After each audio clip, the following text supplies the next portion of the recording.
away from the public eye, away from the rostrum, right? And so my question to you is about the qualities of the Honorable Minister Louis Farrakhan.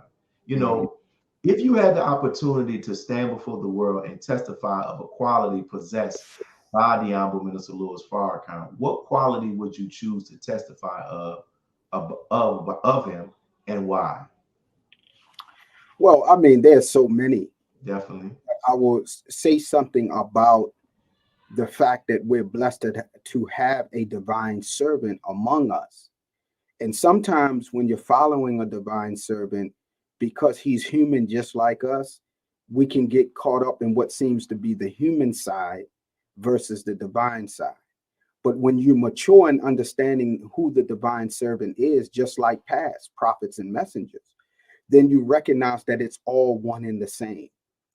And so the Honorable Minister Louis Farrakhan's character is that which has attracted young men and women in general to him, because he is, in fact, to this moment, the model man, for a young boy, for young girls, and for women. What do you mean, model man?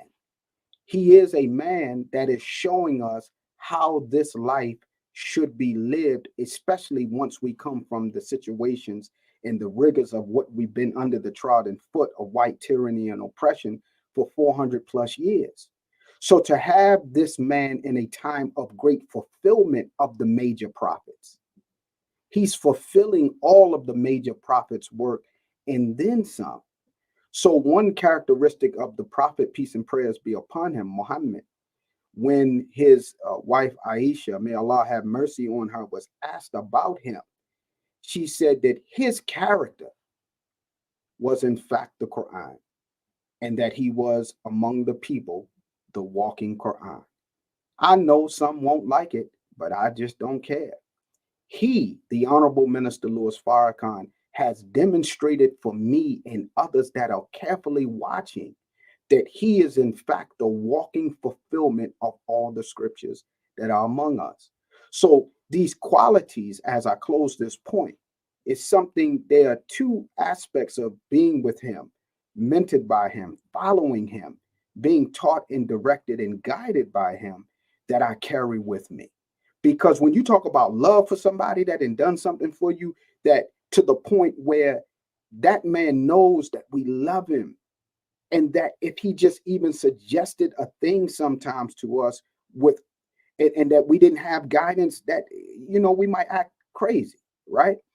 But he's so beautiful in handling our love for him and always showing the beauty and the greatness of God. So there are 2 points I always talk about this, that in these years in walking with this beautiful man of God, there are 2 things he's never asked me to do.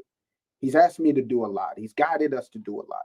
But there are 2 things he's never asked me to do or have allowed me to. The first is he's never asked me to worship him. That's first.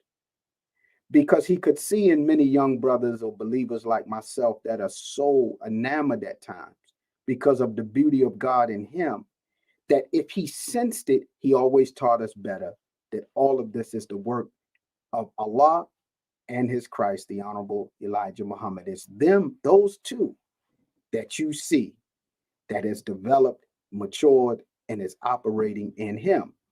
So he's never allowed us, if it looks like we're trying to, he's going to teach us away from that, because he's taught me carefully that Allah is the only reality.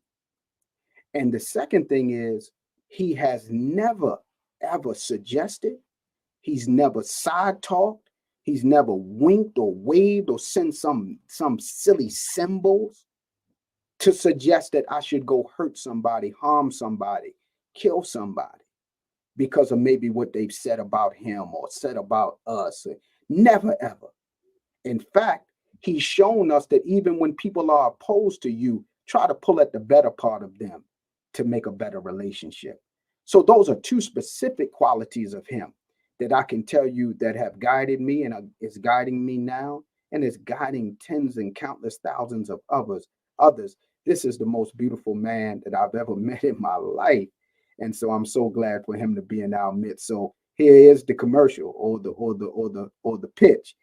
Savior's Day 2023, February 26, 2 p.m. Central, 3 p.m. East Coast, 12 noon, I believe, out on the West Coast. Come on and tune into NOI.org and hear the keynote address from our beloved leader and teacher, the Honorable Minister Louis Farrakhan, because he wants to say to us and teach us the war of Armageddon has begun.